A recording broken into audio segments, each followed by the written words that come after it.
ኢትዮጵያ የባህር በር ጥያቄ ከዓለም አቀፍ ሕጎች አንጻር ቅቡልነቱና ሂደቱ ምን ይመስላል በሚለው ጉዳይ ላይ ከእንግዳ ጋር ቆይታ እናደርጋለን። እንግዳችን ዶክተር ደሴ ጥላሁን የዓለም አቀፍ የሕግ ምሁርና የአማራ ክልል የፍትህና የሕግ ኢንስቲትዩት ዋና ዳይሬክተር ናቸው። ከእርሳቸው ጋር ቆይታ እናደርጋለን። አብራችሁን ቆዩ። ዶክተር እንኳን ደህና መጡ። እንኳን ደህና ቆየ።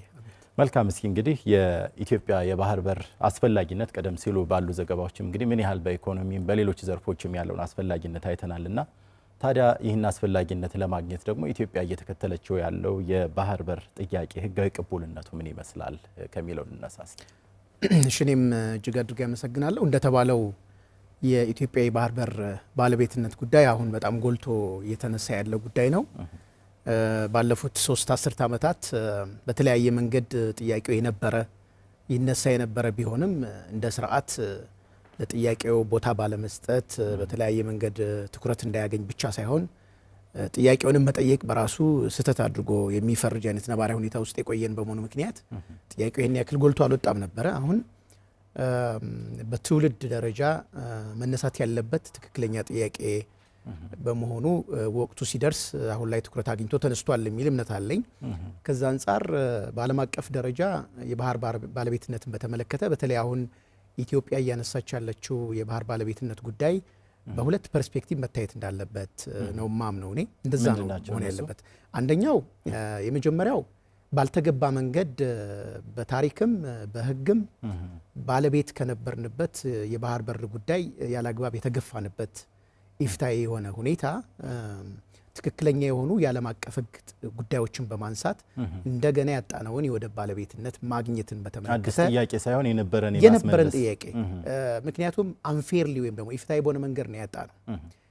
ይሄ ትክክለኛ ባልሆነ መንገድ ስለሄደ ነው እንጂ ያልተገባንን የመጠየቅ አይደለም። ስለዚህ የጥያቄው ይዘት ኢትዮጵያ የባህር በር ባለቤት የነበረች ነች። በታሪክ ባለፉት 3 አስርት ዓመታት በተሰራው ኢትዮጵያን የማዳከም ደባ ምክንያት ነው ይሄ የሆነው። ምክንያቱም ኢትዮጵያ ወደ ባህር በር እየቀረበች በሄደች ቁጥር የበለጠ ገናና የምትሆን የምታንጸባርቅ ሀያል ሀገር ነው የምትሆነው፣ የቀጠናው ሀገር ነው የምትሆነው እና ከባህር በር መግፋትና ባህር በር እንዳይኖራት ማድረግ ኢትዮጵያን የማኮሰስ ደካማ እንድትሆን ተፈጥሯን እንዳትጠቀም የማድረግ በአባይ ላይ እንዳትሰለጥን የማድረግ አንድምታ ስለነበረው እሱ ነው ሲሰራ የነበረው። ስለዚህ የመጀመሪያው መነሳት ያለበት ለምንድን ነው ኢፍትሐዊ በሆነ መንገድ የባህር በር ባለቤትነታችን ያጣ ነው ብሎ ይሄ ትውልድ ጥያቄውን በዓለም አቀፍ አደባባይ በማንሳት እና ደግሞ አሸናፊ ሊያደርጉ የሚችሉ ትክክለኛ የዓለም አቀፍ ሕግ ሁኔታዎችም ስላሉ እነሱን አንስቶ መከራከር ይቻላል የሚለው ነው። ሁለተኛው ደግሞ ዘገባው ላይም በዝርዝር እንደታየው ኢትዮጵያ በጣም ትልቅ ሀገር ነው፣ ትልቅ ኢኮኖሚ ያለው ሀገር ነው።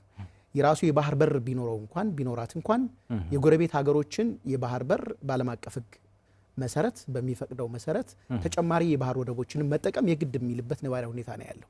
ስለዚህ ሁለቱንም ሁኔታዎች መነሻ በማድረግ ነው የኢትዮጵያ የባህር በር ጥያቄ የዓለም አቀፍ ሕግ ይዘትን ይዞ መነሳት ያለበት፣ መገፋት ያለበት፣ የትውልድ ጥያቄ ሆኖ መቀጠል ያለበት፣ ሰላማዊ በሆነ መንገድ በዓለም አቀፍ ሕጎች መሰረት ያጣነውን የባህር በር ባለቤትነት የምናገኝበት በጣም ብዙ ምክንያቶች አመክንዮች አሉ የሚል በጣም ጥልቅ እምነት አለኝ።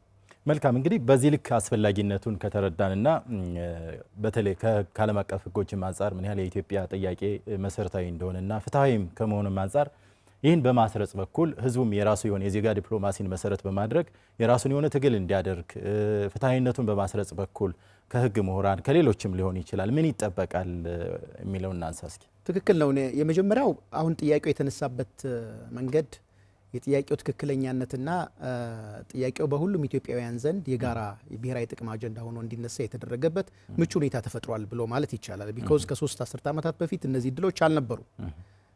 ቶታሊ ስትመረምረው ለምን እንደዛ ሆነ፣ በዛው በወቅቱ የነበሩ የመንግስት ወኪሎች፣ ግለሰቦች፣ ቡድኖች ለምን ይሄን መረጡ የሚለው ነገር በጣም የሚያስቆጭ ነው። የትኛውም ዓለም ላይ ታይቶ የማይታወቅ ነገር ስለነበረ ምክንያቱም የ30 ዓመት ታሪክ ነው የወደብ አልባነት ታሪክ እና አንዳንድ ጊዜ ኢትዮጵያ ወደብ የላትም ወደብ አልባነት ብሎ መናገር እስከሚቀፍህ ድረስ በጣም ከባድ ነገር ነው። ለምን ሂስቶሪካሊ ባለፉት 3000 ዓመታት በላይ ኢትዮጵያ በባለቤትነት የተለያዩ ወደቦችን ስታስተዳድር የነበረችበት ሁኔታ ነው ያለው።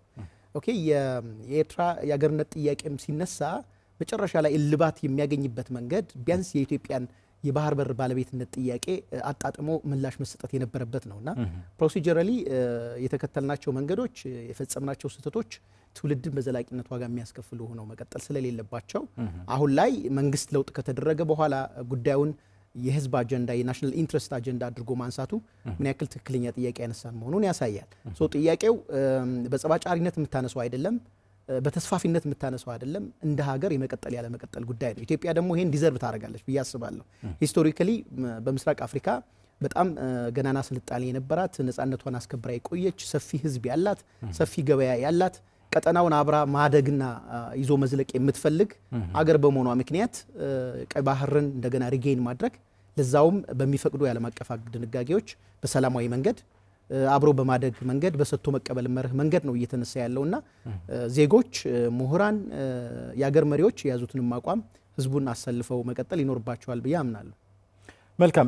በተለይ እንግዲህ ይሄ የባህር በር ጥያቄ ጉዳይ የብሔራዊ ጥቅምም ነው፣ እሱም እንዳሉት የህልውናም ጉዳይ ነው። ከዛ ባለፈም ይሄ አንድነትንም የሚጠይቅ ጉዳይ ከመሆኑ አንጻር የውስጥ ልዩነቶችን ወደ ጎን በመተው በጋራ የምንቆምበት ነውና ከዚህ አንጻር የተለያዩ ወገኖች በተለያየ ጫፍ ላይ ያሉ ወገኖችም ቢሆን እዚህ ጉዳይ ላይ ያላቸው ተሳትፎ ምን መምሰል አለበት የሚለውን አጠር አድርገው ይግለጹ። ደፍነት ሊያው የጠንካራ ውስጣዊ አንድነት ያስፈልገናል።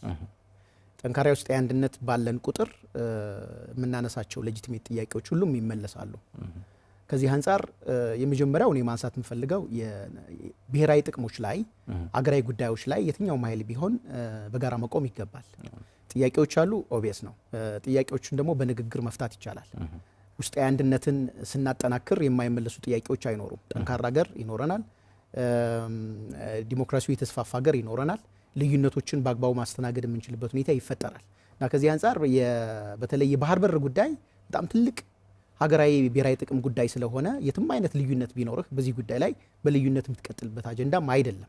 ስለዚህ ውስጣዊ ልዩነቶቻችንን በንግግር መፍታት፣ በትልልቅ ሀገራዊ ብሔራዊ ጥቅሞች ላይ ደግሞ በጋራ መቆም፣ ትላንት የሰራናቸውን ስህተቶች አርመን ለትውልድ የባህር በር አላት የተከበረች የባህር ኃይሎቿ በቀይ ባህር ተመልሰው እንደገና ቦታቸውን የሚይዙበት ሁኔታ እንዲፈጠር ለማድረግ ሁላችንም በጋራ መቆም ይኖርብናል ብዬ አስባለሁ።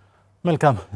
ዶክተር ደሴ ጥላሁን የአማራ ክልል የሕግና የፍትህ ኢንስቲትዩት ዋና ዳይሬክተር፣ የዓለም አቀፍ ሕግ ምሁር እዚህ ስቱዲዮ ድረስ ተገኝተው ለአሚኮ አቦል ዜና ተመልካቾቻችን መረጃ ስላጋሩን ከልብ አመሰግናለሁ። እኔም አመሰግናለሁ።